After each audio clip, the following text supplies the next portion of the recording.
Mari kita belajar tentang jaringan tumbuhan.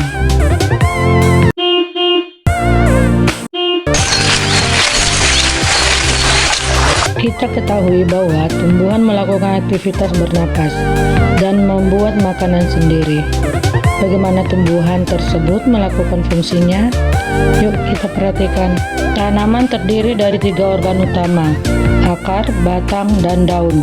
Semua organ ini terdiri dari berbagai jaringan yang melakukan fungsinya. Sejumlah besar sel khusus bersama-sama membentuk jaringan. Jaringan tanaman ditandai dan diklasifikasikan menurut struktur dan fungsinya, yaitu jaringan meristem dan jaringan permanen. Mari kita lihat jaringan meristem. Ini adalah meristem yang membantu dalam pertumbuhan tanaman, karena jaringan meristem memiliki kemampuan untuk membelah. Jaringan meristem mirip, umumnya kecil, tertutup dalam dinding sel tipis dan kubus. Pada awal jaringan ini tidak dibedakan menjadi beberapa tipe spesifik. Begitu mereka membelah dan matang, karakteristiknya berubah dan dibedakan menjadi beberapa komponen. Berdasarkan letaknya, jaringan meristem diklasifikasikan menjadi meristem apikal, meristem lateral, dan meristem interkalar. Jaringan yang membantu panjang batang dan akar adalah meristem apikal. Jaringan ini terletak di ujung batang dan akar, dan yang membantu dalam diameter tumbuh adalah meristem lateral, terletak pada posisi samping batang atau akar. Lalu, bagaimana daun dan cabang tumbuh? Ini adalah meristem interkalar yang memfasilitasi pertumbuhan daun dan cabang. Pada rumput, meristem interkalar menumbuhkan bagian yang dimakan oleh hewan herbivora.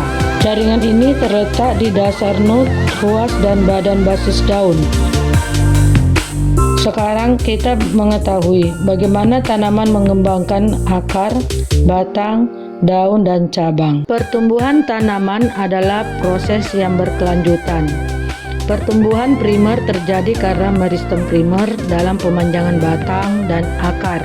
Proses pertumbuhan lain dimulai setelah periode pertumbuhan primer yang mengarah ke pembentukan lingkaran diameter batang dan akar yang dikenal sebagai pertumbuhan sekunder. Di batang, pertumbuhan sekunder terjadi karena aktivitas meristem sekunder seperti kambium vaskuler dan kambium gabus. Kambium vaskuler terletak di antara xilem primer dan floem utama dari kambium vesikular. Saat batang masih muda, kambium hadir sebagai lapisan tunggal yang tidak merata. Pada selanjutnya dia berkembang menjadi cincin yang dikenal dengan cincin Kembler. Mari kita pahami bagaimana cincin ini terbentuk. Pada saat pertumbuhan sekunder batang dimulai, terjadi di sel-sel sinar medular yang terbentuk di sebelah kambium intravesikular menjadi meristem di alam dan mengarah pada pembentukan kambium intervaskular yang kemudian keduanya berfusi menghasilkan cincin berikutnya. Pada tahap ini, cincin memiliki xilem primer di dalam dan floem bagian luar menghasilkan xilem sekunder di permukaan bagian dalam dan floem sekunder di permukaan bagian luar. Karena kambium lebih aktif di sisi dalam, sehingga pembentukan xilem sekunder lebih banyak daripada floem sekunder. Faktor yang mempengaruhi aktivitas kambium adalah cahaya, penyakit, kekeringan, dan suhu. Aktivitas kambium pada musim tertentu membelah dengan aktif dan pada musim lainnya akan melambat. Pada musim tertentu, kayu warna ini lebih muda dan memiliki kepadatan rendah, sedangkan saat musim gugur lebih gelap dengan kepadatan tinggi. Keduanya muncul sebagai dua lingkaran konsentris pada batang dan bersama-sama membentuk lingkaran tahun. Karena aktivitas kambium, batang bertambah lebar menyebabkan pecahnya lapisan kortikal dan epidermis, sehingga perlu diganti dengan lapisan pelindung baru.